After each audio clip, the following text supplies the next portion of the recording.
आप देख रहे हैं भारत 47 न्यूज।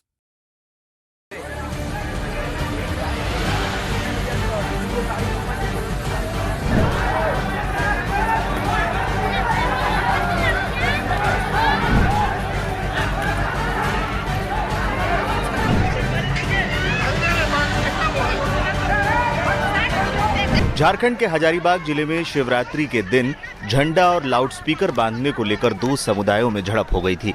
मामला इतना बढ़ गया था कि इस दौरान आगजनी और पथराव जमकर हुआ था। हजारीबाग के इचाक प्रखंड के डुमराव गांव में दो समुदायों के बीच ये हिंसक झड़प हुई थी। इस दौरान दोनों ओर से जमकर पत्थरबाजी हुई थी। हिंसा के बाद राजनीतिक घमासान भी राज्य में तेज हो गया है। हिंसा के बाद राज्य के स्वास्थ्य मंत्री के बयान पर बीजेपी ने भारी आपत्ति दर्ज कराई है। इससे पहले ये बता दें कि फिलहाल हजारीबाग के डुमराव गांव में हालात सामान्य है। एहतियात के तौर पर भारी पुलिस बल की तैनाती अभी भी है। बता दें, महाशिवरात्रि पर हुई हिंसा पर बोलते हुए मंत्री इरफान अंसारी ने क्या कहा था, पहले वो सुनिए। मेरी जानकारी में है, मैंने एसपी से वार्ता किया और खास करके मैं कहना चाहता हूँ वैसे लोगों को, हजारीबाग के आसपास का जो एरिया है, मैंने एसपी को कहा है कि टैक्टफुली डील कीजिए।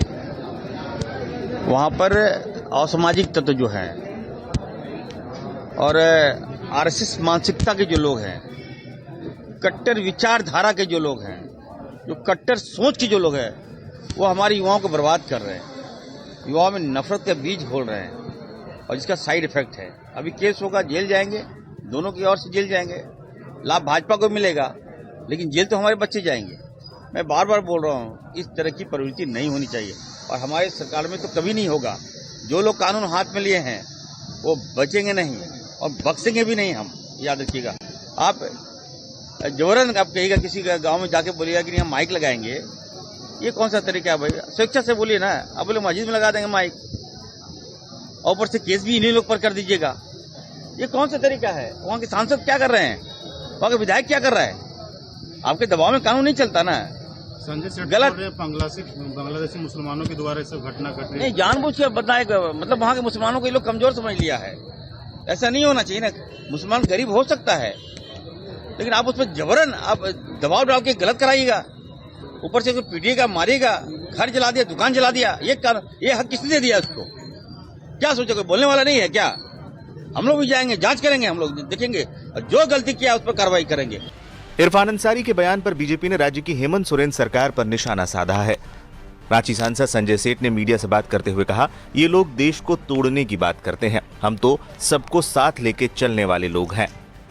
तो झारखंड के अंदर मेरा तो ये मानना है, ये और किसी का काम नहीं है, यह सिर्फ और सिर्फ बांग्लादेशी घुसपैठियों का काम है।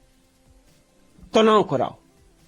और ऐसे मंत्री जो संविधान की शपथ लेते हैं और आप आरएसएस को एंटी सोशल एमिली बोलते हो, शर्म आती है। आप मंत्री हो, दुनिया का सबसे बड़ा संगठन है, चाहे कोई भी प्राकृतिक आपदा हो, स्वयंसेवक कूद जाता है, न जात पूछता है न धर्म पूछता है, उसका धर्म है इंसानियत।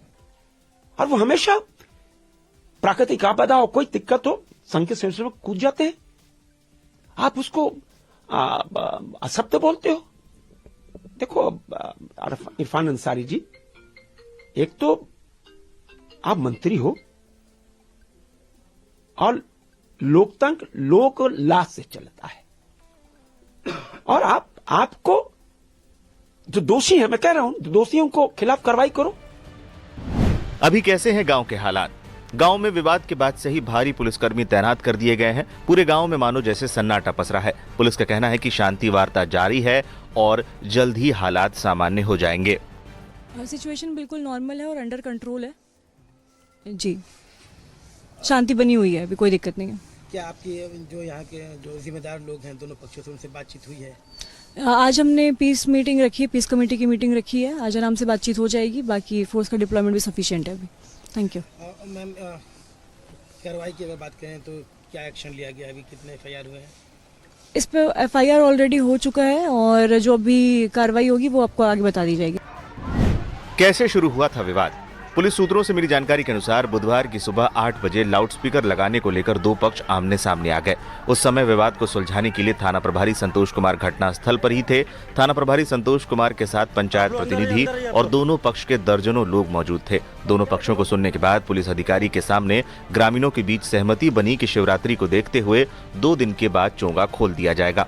ये समझौता एक पक्ष के लोगों को नागवार गुजरा। उन्होंने घरों की छतों और स्कूल के परिसर से पत्थरबाजी शुरू कर दी। पिछले 1 साल से चल रहा था विवाद। अब सामने आया है कि विवाद पिछले 1 साल से चल रहा था। बताया जाता है कि डुमराव गांव के राजकीय प्राथमिक उर्दू विद्यालय है जहां विशेष समुदाय के लोगों ने मुख्य द्वार में 2 मीनार का निर्माण करा दिया है। एक समुदाय के लोगों ने इसका पूर्व में भी विरोध किया था, लेकिन इस पर जिला प्रशासन ने कोई कार्रवाई नहीं की थी।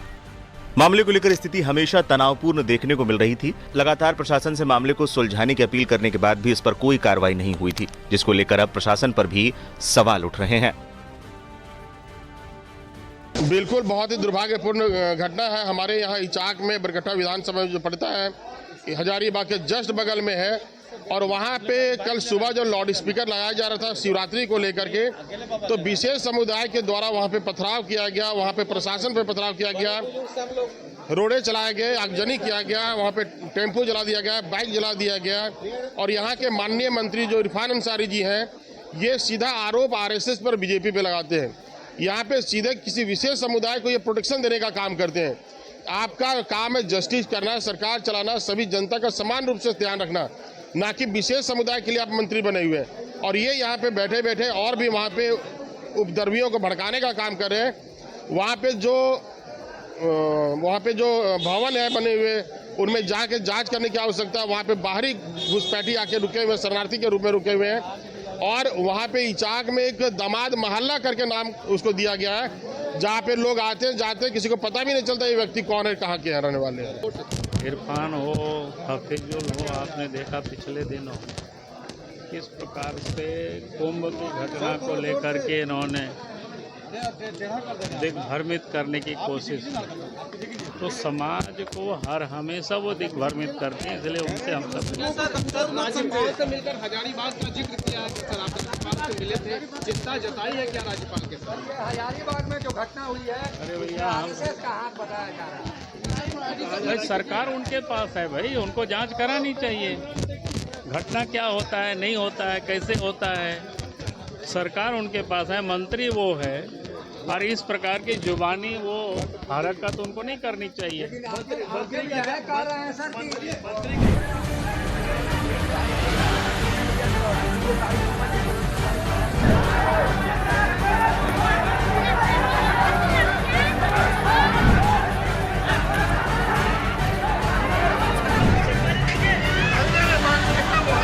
जानकारी में है, मैंने एसपी से वार्ता किया है, और खास करके मैं कहना चाहता हूँ वैसे लोगों को, हजारीबाग के आसपास का जो एरिया है, मैंने एसपी को कहा है कि टैक्टफुली डील कीजिए।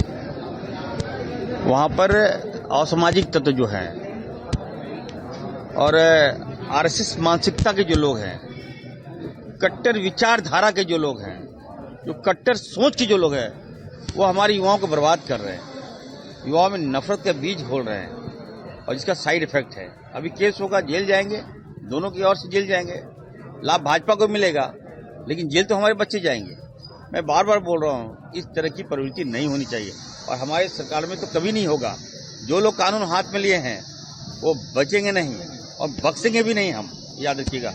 आप जबरन आप कहिएगा, किसी गाँव में जाके बोलिएगा कि हम माइक लगाएंगे, ये कौन सा तरीका है भाई? स्वेच्छा से बोलिए ना। अब बोले मस्जिद में लगा देंगे माइक, और ऊपर से केस भी इन्हीं लोग पर कर दीजिएगा, ये कौन सा तरीका है? वहाँ के सांसद क्या कर रहे हैं, वहाँ के विधायक क्या कर रहा है? आपके दबाव में कानून नहीं चलता ना।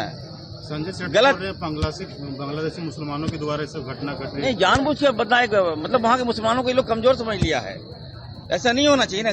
मुसलमान गरीब हो सकता है, लेकिन आप उसमें जबरन आप दबाव डाल के गलत कराइएगा, ऊपर से उसको पीटिएगा, मारिएगा, घर जला दिया, दुकान जला दिया, ये हक किसने दे दिया उसको? क्या सोचोगे, बोलने वाला नहीं है क्या? हम लोग भी जाएंगे, जांच करेंगे, हम लोग देखेंगे, और जो गलती किया उस पर कार्रवाई करेंगे। इरफान अंसारी के बयान पर बीजेपी ने राज्य की हेमंत सोरेन सरकार पर निशाना साधा है। रांची सांसद संजय सेठ ने मीडिया से बात करते हुए कहा, ये लोग देश को तोड़ने की बात करते हैं, हम तो सबको साथ लेके चलने वाले लोग हैं। आप देख रहे हैं भारत 47 न्यूज।